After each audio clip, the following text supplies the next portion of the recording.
Халықаралық Қазақ-Қытай тіл колледжі. Химия-биология пәнінің оқытушысы Ерғазина Алтынай Жүнісбековна. Бүгінгі сабағымыздың тақырыбы спирттер. Сабақтың мақсаты білім алушыларға спирттердің жіктелуі, гомологтық қатары, қасиеттер мен қолданылуын меңгерте отырып, білім деңгейлерін жетілдіру. Органикалық қосылыстар туралы алған білімдерін одан әрі дамыту.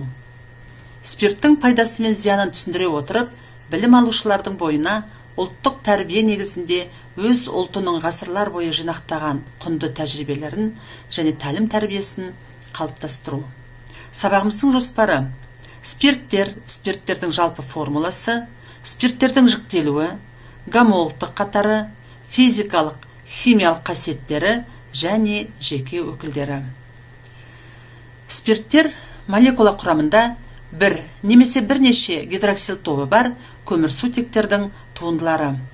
Қаныққан бір атомды спирттердің жалпы формуласы CnH2n+1OH.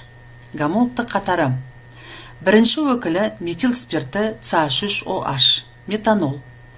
Этил спирті C2H5OH, этанол. Пропил спирті C3H7OH, пропанол.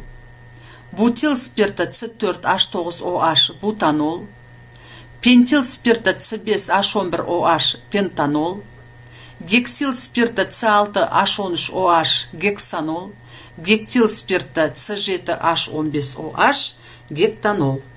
Көмірсутектердің атына ол жұрнағын қосып атайды.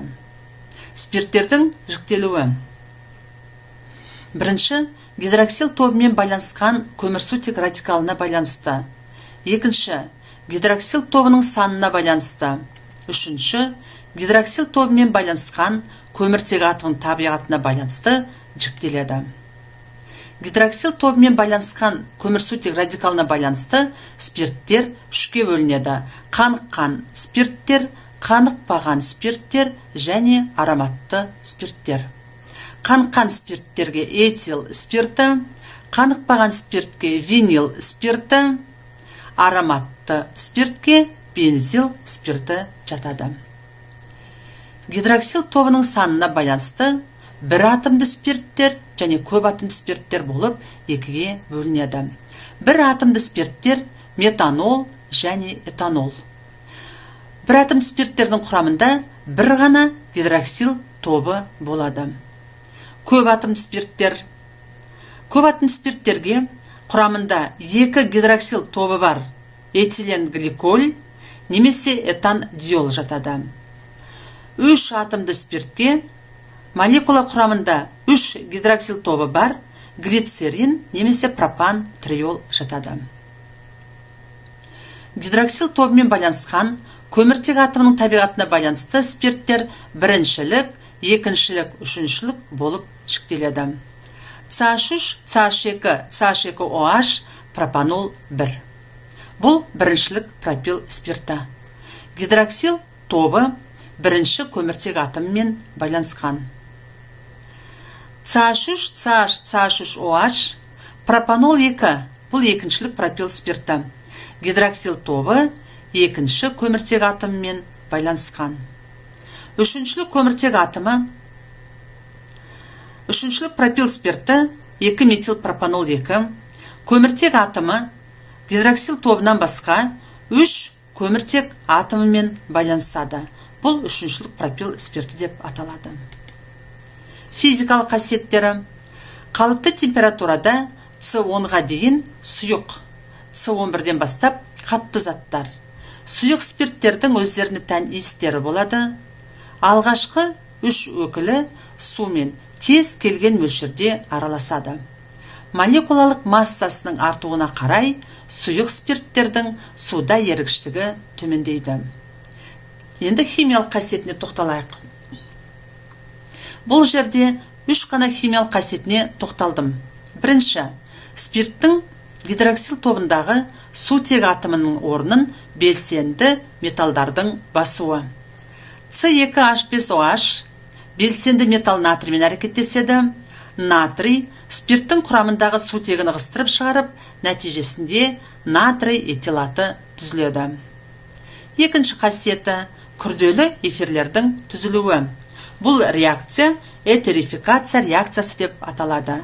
Реакция карбон қышқылы мен спирттің арасында жүреді.